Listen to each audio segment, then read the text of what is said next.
Hey, welcome to the channel. It's Jack, the muscle and mobility maker with Stronghold Strength and Conditioning.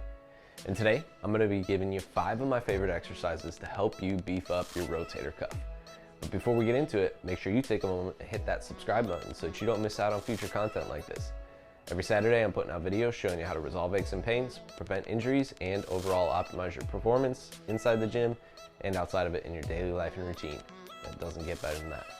So take advantage of it. Ready? Let's go ahead and dive into this one.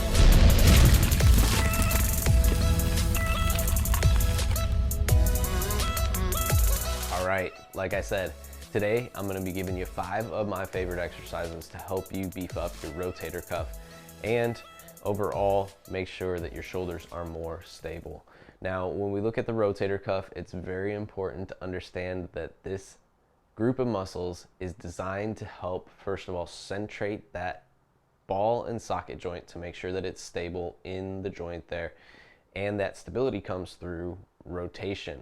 The key is the rotational piece of the shoulder here. So it's very important that we have a good understanding that how our shoulder rotates is going to directly affect and impact how our rotator cuff is functioning.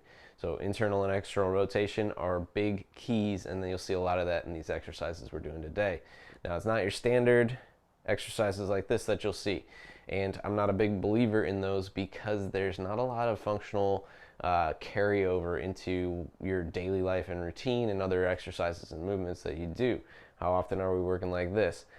Not all that regularly. Maybe a little bit more like this, sure, but really we can make it a little bit more functional overall, and that's what these exercises do for you. So without further ado, let's go ahead and dive into them and take a look and talk about them as we go through.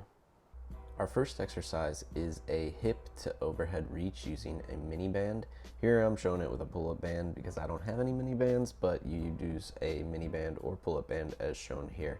I have my pull-up band folded in half and then around both wrists here. What I want to do is rotate so that my shoulder blades are rolled down and back into the floor with the palms up.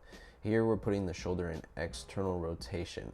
Then as I have that, I'm going to move with the band in the same stretch, the same amount of stretch from hip to overhead. So each time I want to bend that band over my body, and every time I reach overhead, I want to imagine trying to reach my smallest fingers for the floor or my palm toward the floor. This keeps my shoulder in external rotation, which is going to be the most stable position as we work in flexion here. My body is a good core brace, so tight butt, tight stomach, making sure I'm staying engaged as I reach from hip to overhead.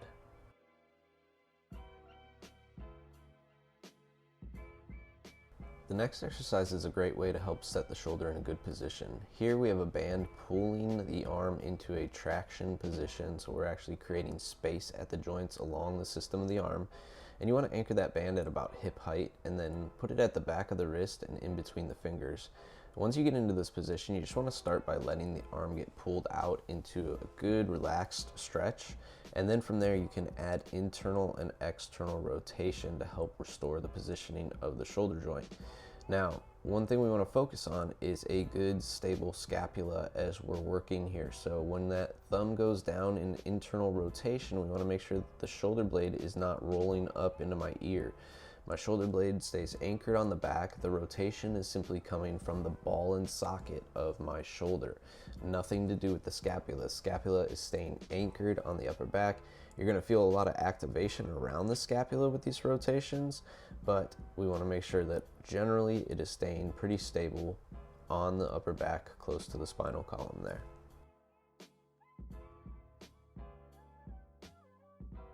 Now we also want to perform these rotations in the overhead position. So here I'm going to position myself so that the band is pulling my arm overhead. Once again, I want to keep my arm as long as possible. It's going to be tempting for your bicep to curl the band a little bit. Let the bicep relax, keep the arm as long as you're able to, and then add that internal and external rotation. Once again, focusing on how far you can rotate. That external rotation is going to be a little bit more challenging in this position, but test the range without losing the scapular stability on your upper back each time. Our next exercise is a kettlebell bottoms up screwdriver. Use two hands to get the bell up, one gripping the handle, the other lifting the bell up to the position. You're gonna roll so it comes across your body. Once we get into position, we want to have the arm fully extended, shoulder blades down and back into the floor. Again, engaging the glutes, engaging the abs, keeping the core braced. Now from here, I'm going to slowly control internal and external rotation as far as I'm able to in both directions. Now, I love this one because the grip of the kettlebell is also enhancing the work that my rotator's cuff is needing to do. So as I grip stronger on that kettlebell, that's directly affecting how strong my rotator cuff is working to help keep my shoulder in a good position. So a nice firm grip on that handle near the horn of the bell, and then slowly working internal and external rotation, gradually trying to build more range of motion into each rotation as you go. Start small, you can build it up, always have that free hand ready to grab that bell when you need to bring it down. Also start with a light weight to begin with so that you can work on these and gradually build strength in this arena.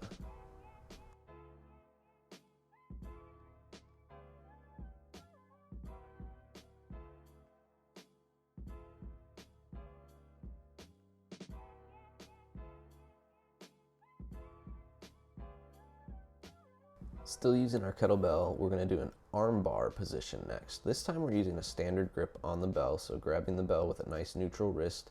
You're going to take your free arm up overhead, and then you're going to take the leg of the side of the bell across your body.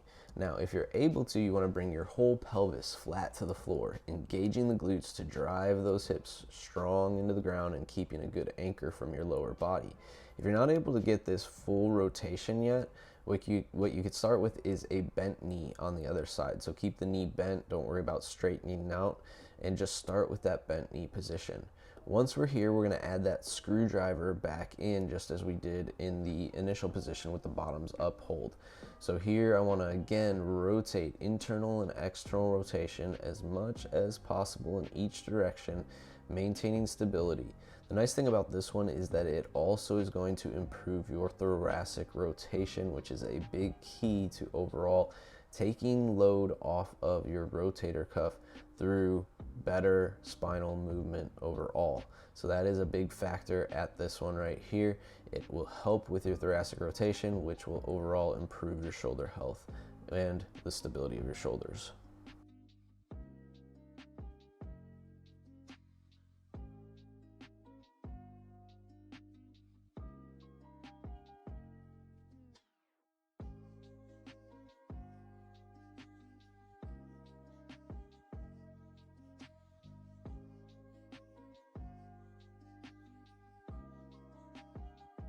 And our last exercise is single arm hanging with rotation. Now, the great thing about this is that you can, one, work the grip again, and two, assist yourself with the legs from down below. So if you need to, you can keep your feet down to take some load off and help yourself rotate. Now, I prefer this one on a fixed bar versus the TRX handle I'm using, because that fixed bar will actually show you the true rotation of your body in both directions, but we're making do with what we have here. All right, and there you have it. 5 of my favorite exercises to help you beef up your rotator cuff and build strong, stable shoulders. If you like this video, make sure you let me know by clicking that big thumbs up down below, and take a moment to share this one with a friend. If they have a history of rotator cuff injuries or anything along those lines where they need to really strengthen up those shoulders, send some love their way. If you're somebody who struggled with shoulder injuries, or your shoulders give you trouble, maybe you're still having pain with them, and you want to fully resolve those shoulder aches and injuries that you're struggling with, what I want you to do right now is drop down below in the description, fill out a coaching application, and schedule what I call a mobility blueprint call. This is our opportunity to get on a Zoom call together so that I can fully assess your current situation, gather all the information I would need to tailor a program for you, and then completely lay out what that program would look like on that call for you, so that you have a good understanding of how we would progress you from where you are today to moving pain-free and fully functional once again with those shoulders.